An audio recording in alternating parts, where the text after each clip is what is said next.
MashaAllah, Bismillahir Rahmanir Rahim, Alhamdulillah wa kafa, wa salatu wa salamu ala Rasulillah, wa ala alihi wa sahbihi wa mawala, amma ba'd. Brothers and sisters in Islam, Alhamdulillah, thumma Alhamdulillah. It is only through the tawfiq of Allah subhanahu wa ta'ala and His enabling us that we get the opportunity to do some good. And it's only through His acceptance and grace does that good become something better. The topic that we have been discussing in our family nights that we selected to talk about, who am I? Why am I here? What is my goal? Questions that seldomly are asked in the sphere of religion or in society itself. People don't ask those questions because by default you're supposed to just say, I'm here, that's it. As a Muslim, subhanAllah, as a Muslim, we should ask ourselves, why did Allah subhanahu wa ta'ala create me as He created me? He made me a human being. He could have made me anything else, yes or no? He could have made me anyone else, of a different complexion, in a different country, with a different family. Allah subhanahu wa ta'ala has a plan.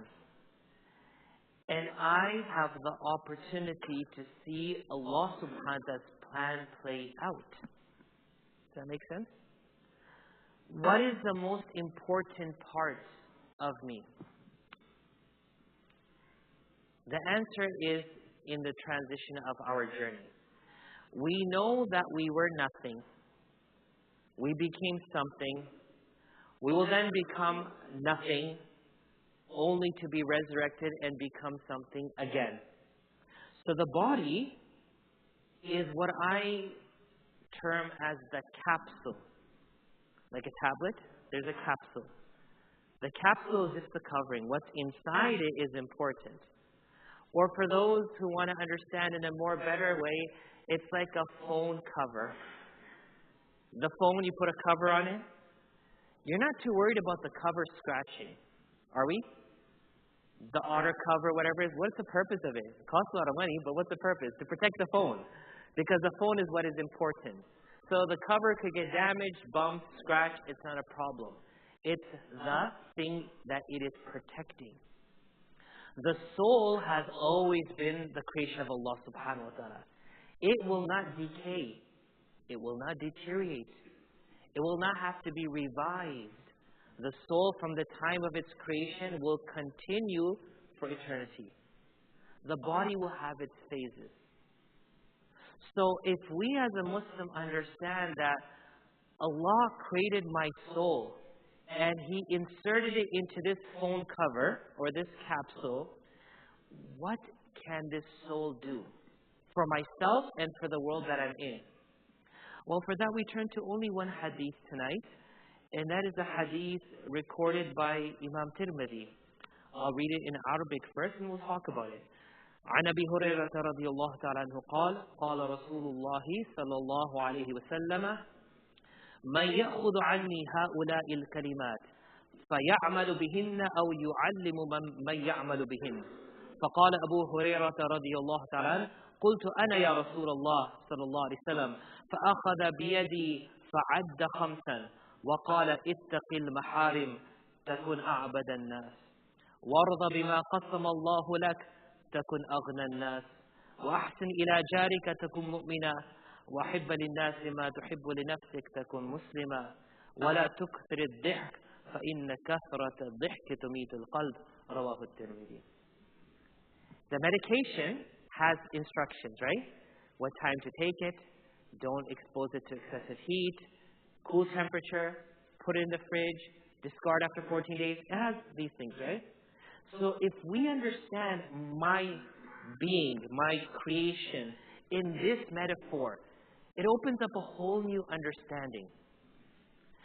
Once the Prophet Muhammad sallallahu alaihi wasallam said, who will take these words from me and either act on them or teach them to someone who will act on them? I have something to give. Who wants to take it and use it or give it to someone that can use it? Abu Hurairah radiallahu anhu said, Ana ya Rasulullah, I'll do it. I like it, give it to me. So the Prophet sallallahu alaihi wasallam held my hand and he said 5 things. He said, stay away from all forbidden things and you'll become the greatest worshipper amongst people. Our culture today is, don't do that, it's haram. Don't do it, it's haram. But notice, the more we say something is wrong, the more the human inclination is in curiosity, what's wrong with it?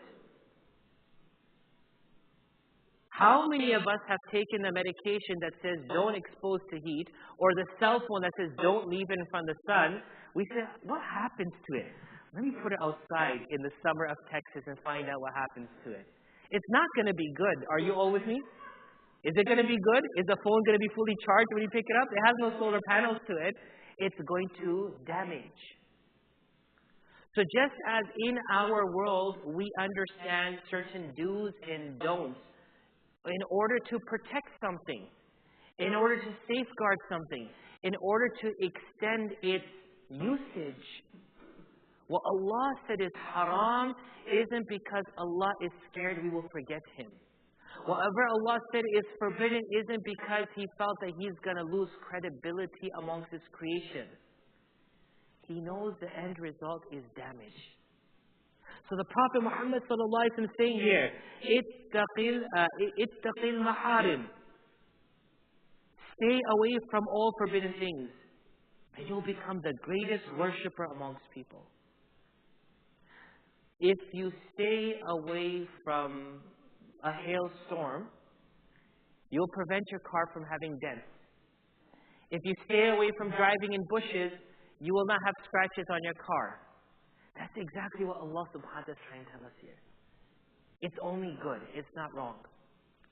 Number 2, be content with whatever Allah has allotted for you, and you'll become the most independent person. Understand, we shouldn't blame society. It's part of how our society functions. What do you call it? Capitalism? Right? It's all about money. People can't advertise anything. The question is, do I need it or not?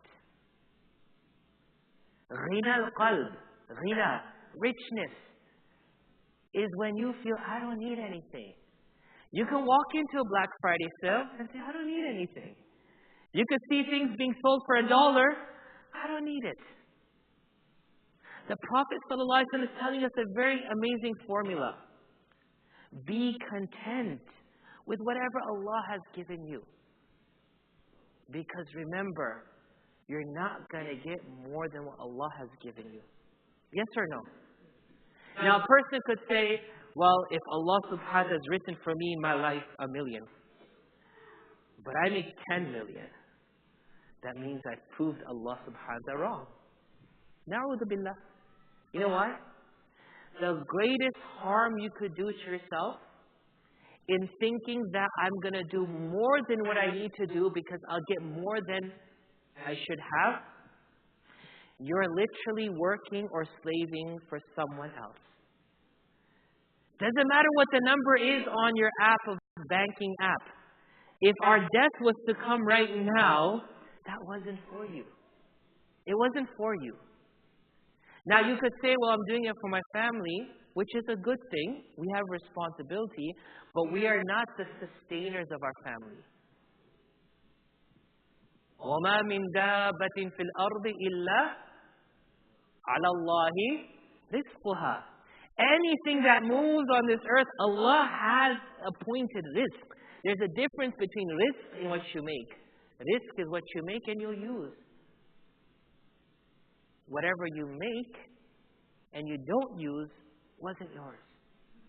So the Prophet ﷺ used to always make a dua. Allahumma rzuqni kafafa. Oh Allah, give me enough. I don't want more. I don't want to have to go through a headache of which shirt to pick, which food to eat today. There's something I ate, alhamdulillah. There's clothes I wore, alhamdulillah. So he's telling us, be content with what you have and you'll become the most independent person. Number 3, be good to your neighbor. Subhanallah. If you recall, I said once in one of the khatiras or the khutbahs, we need to become whole Muslims. Whole Muslims. Like the full moon, it's the whole moon. We don't need to be the crescent or quarter or the half. We need to be the whole crescent, the whole moon. The Badr, the full moon. Be good to your neighbor and you'll be a true believer. Takun mu'mina. True believer. Either we can hear this and take it as an opinion. We can hear this and say, well, I know what's better. But if you take the metaphor, we are a capsule, a phone cover. The phone, which is the soul inside us, or the medicine that's inside the capsule, it is what is more important than the outside. The world is telling you it's about the outside. Allah is saying it's about what's inside. Think about the inside. Take care of your neighbor. But Imam, my neighbor is not Muslim. You need to take care of them more. You need to take care of them even more. Because here the Prophet ﷺ is saying you'll be a true believer. Simple thing, how are you? What's your name? Can I bring you something to eat? If you ever want to come over to the house, please come to my house. It doesn't take much. It's just courtesy. Number 4, love for the people what you love for yourself and you'll become a true Muslim. Love your neighbor and take care of your neighbor, you'll be a mu'min. Love for others what you love for yourself and you'll be a true Muslim. A Muslim is someone who doesn't do something for themselves and they don't do it for others. If there's something I'm not going to eat, I'm not going to give to you. It's not like, "Ayo, biryani kharab ho rahi hai. Jaake parosi ko de do." The biryani is going bad, the rice is going bad, give it to the neighbor. No. If I'm not going to eat it, I'm not going to let someone else eat it. If I'm not going to stand under the cold, I'm not going to let someone else stand under the cold.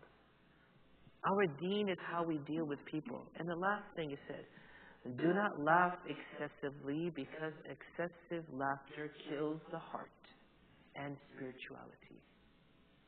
The Prophet ﷺ laughed, he smiled, he joked, but it shouldn't be excessive because it kills the inside. So in conclusion, he said, who's going to take these words and practice or give it to someone that will practice? Abu Hurairah radiallahu anhu took it and he practiced it. And because of him, radiallahu anhu, now we know it. The question is, who will take it and practice it or give it to someone that may practice it? May Allah subhanahu wa ta'ala allow us all to reflect inwards and allow that to play outwards and allow us to exemplify the beauty of what the soul is. Ameen ya Rabbil Alameen. 3 more minutes, inshallah. I want to ask one of our community members, inshallah, if you could come up and share some words with us. And I want everyone to understand this. On our family night, we'd love to hear from the children, the teenagers, the adults. Share something with us. Let us understand one another. Let us share our experiences, our challenges, and let us build that bond with each other. Once again, jazakumullah khairan, and I'll give it to you, inshallah. Assalamu alaikum wa rahmatullahi wa barakatuh. For those that don't know me, my name is Pavan. I've been a community member over here at IACC for a couple of years now. Imam Azhar asked me to share a few words based on actions and deeds, that benefits the community as a whole. And I'll share 2 stories that I have experienced on a personal level. I'll highlight a story of a late teenager as well as a fairly elderly brother, but still young. The reason I want to highlight this is because, over the past couple of weeks, our scholars have been talking about a bunch of different topics, and mainly what touched me was the fact that whenever we see someone smile, say salam, time to time ask, how it's doing, how things going on. So this one elderly brother that we happened to cross paths and get to know each other, over the course of a couple of months, I noticed Generally, he would pray Salah, pray Sunnah, Nafawal, and leave. But his actions slowly changed for the better, and I was curious, right? Out of the blue, I just asked him, hey, what made you do this positive change? He was like, Pavan, over the past couple of months, I've seen certain messages resonate within the community, and it has impacted me internally. And as a result, I found much more peace when I spend more of my time within the masjid. And as a result, based off of those actions of the community members, I decided I want to give back to the community. So I asked him, what was the simple action? He said, it's so simple. He's like, well, people started to smile and say salam. I was like, okay, I've heard that as a sunnah practice. Keeping that story aside, going back to the teenager who was in his late teens. MashaAllah, very good brother, very active within the community, sports and whatnot. Same story with him. He would do sports, pray his sunnah, pray his farz and all that, and right away walk out to Masala and go about these things. Same story again. I noticed over the course of a few months, his actions changed to where he was determined to serve the community more. And the same story. I asked him, hey, what made you do the change? Again, he gave that simple reasoning of, I noticed people walking by me, looking at me, giving me a smile and saying salam, asking me, how are things going on with me? What do I do and whatnot? Trying to make small talk, but not too complex, not to make me feel out of place. Why I'm sharing this is because, one of the key things that, again, I reflected on my own life is when I've transitioned into this community, I was fairly new, I didn't know anyone. But knowing of these two brothers and hearing their story made me think about my journey over the past few years and how it made me transition to this community as a whole. How I look at it as a family right now from a stranger. Step by step, every day I meet someone new, get a chance to talk to them, whether it's 10 seconds, a minute, 2 minutes, so on and so forth. It always starts with a simple smile, followed by a salam, asking how's it going, what do you do and whatnot.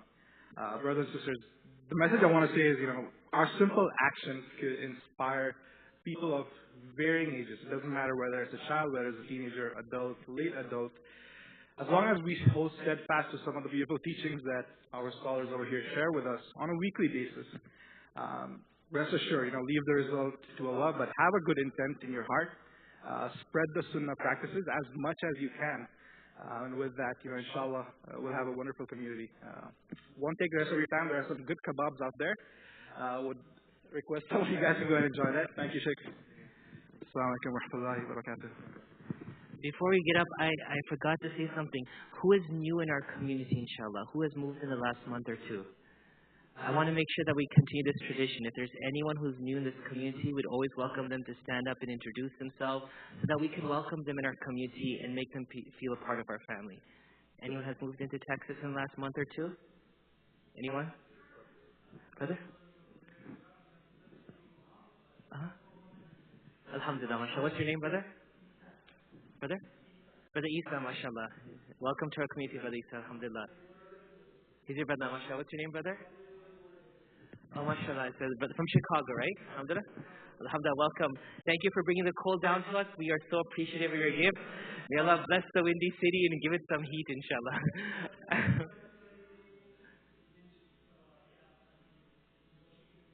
Mashallah. Alhamdulillah. Alhamdulillah. MashaAllah, we will welcome him also, inshallah. And also amongst the sisters, I know we can't hear them, but amongst the sisters, just introduce yourself to each other. If there's someone new, we welcome you to our community. We thank you for being part of the family. And with that, we conclude, as Brother Pavan said, there's a lot of good kebabs outside. Jazakallah khair for coming. Please enjoy yourself, eat, mingle. And inshallah, before we leave, just make sure we pick up our garbage, whatever we had, just put it into the right garbage bins. And inshallah, we'll see you all soon. Assalamu alaikum wa rahmatullahi wa barakatuh.